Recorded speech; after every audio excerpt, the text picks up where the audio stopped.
Hey guys, welcome back to my YouTube channel. ಎಲ್ಲರೂ ಹೇಗಿದ್ದೀರಾ? ಚೆನ್ನಾಗಿದ್ದೀರಾ? ನಾನು ಚೆನ್ನಾಗಿದ್ದೀನಿ. ನೀವೆಲ್ಲ ಸೂಪರ್ ಆಗಿದ್ದೀರಾ ಅಂತ ಭಾವಿಸ್ತಾ ಇವತ್ತಿನ ವೀಡಿಯೋ ಸ್ಟಾರ್ಟ್ ಮಾಡ್ತಾ ಇದ್ದೀನಿ. ಇದು ಹರಿಹರಕ್ಕೆ ಬಂದಿದ್ದ ಮೇಲೆ ಬ್ಲಾಗ್ನ ಮಾಡಿದ್ದೆ ನಾನು.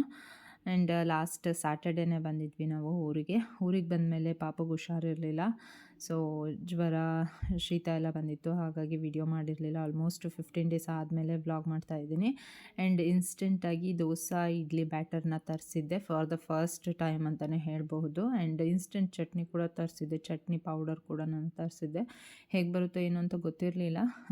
ಅವತ್ತು ಊರಲ್ಲಿ ಮಾಡೋಕ್ಕಾಗಿರಲಿಲ್ಲ ಅಂತ ಹೇಳಿಬಿಟ್ಟು ಹರಿಹರಕ್ಕೆ ಬರೋದು ಅರ್ಜೆಂಟಲ್ಲಿ ನಾವು ಬೇಗ ತರಿಸ್ಕೊಂಡಿದ್ದೆ, ಹೇಗಿರುತ್ತೆ ಅಂತ ಟ್ರೈ ಮಾಡೋಣ ಅಂತ.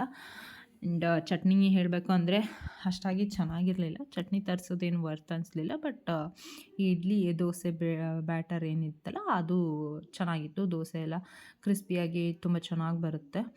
ಆ್ಯಂಡ್ ಫಸ್ಟ್ ಟೈಮ್ ತರಿಸಿದ್ದು. ನಾನು ಪದೇ ಆ ಥರದ್ದೆಲ್ಲ ತರಿಸಲ್ಲ, ಮನೆಯಲ್ಲೇ ಮಾಡ್ತಿದ್ದೆ. ಬಟ್ ಅವತ್ತು ಯಾಕೋ ದೋಸೆ ತಿನ್ನೋಂಗಾಗಿತ್ತು. ಆ್ಯಂಡ್ ಹರಿಹರಕ್ಕೆ ಬರಬೇಕಾಗಿತ್ತು, ನಾವು ಮಧ್ಯಾಹ್ನನೇ ಬಿಡಬೇಕಾಗಿತ್ತು, ಅದಕ್ಕೋಸ್ಕರ ತರಿಸಿದ್ದೆ. ನೋಡಿ ದೋಸೆ ಎಷ್ಟು ಕ್ರಿಸ್ಪಿಯಾಗಿ ಬಂದಿದೆ.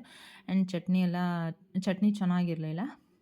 ಆ್ಯಂಡ್ ಅದಾದಮೇಲೆ ನಾವು ಹರಿಹರಕ್ಕೆ ಬಂದಾಗ ತೋಟಕ್ಕೆ ಹೋಗಿದ್ವಿ. ಆ್ಯಂಡ್ ತೋಟದಲ್ಲಿ ಚಾನಲ್ ಇದೆ ನಮ್ಮ ಹೊಲದಲ್ಲಿ. ಚಾನಲಲ್ಲಿ ನೀರೆಲ್ಲ ಬಂದಿತ್ತು, ಹಾಗೆ ಒಂದು ಕ್ಲಿಪ್ಪಿಂಗ್ನ ತೊಗೊಂಡೆ. ಆ್ಯಂಡ್ ಆಲ್ಮೋಸ್ಟ್ ಜೂನಿಂದ ಡಿಸೆಂಬರ್ ತನಕ ಈ ಚಾನಲಲ್ಲಿ ನೀರಿರುತ್ತೆ. ಆ್ಯಂಡ್ ನಮಗೆ ಭಾಳ ಅನುಕೂಲ ಕೂಡ ಆಗುತ್ತೆ. ತೆಂಗಿನ ಮರ ಮತ್ತು ಅಡಿಕೆಗೆಲ್ಲ ನೀರು ಹಾಯಿಸ್ತಾರಲ್ಲ, ಅದಕ್ಕೋಸ್ಕರ. ಆ್ಯಂಡ್ ಅಷ್ಟೇ, ಆಲ್ಮೋಸ್ಟ್ 15 ಡೇಸ್ ಆದಮೇಲೆ ನಾನು ವ್ಲಾಗ್ನ ಮಾಡಿದ್ದೀನಿ ಅಂತಲೇ ಹೇಳ್ಬೋದು.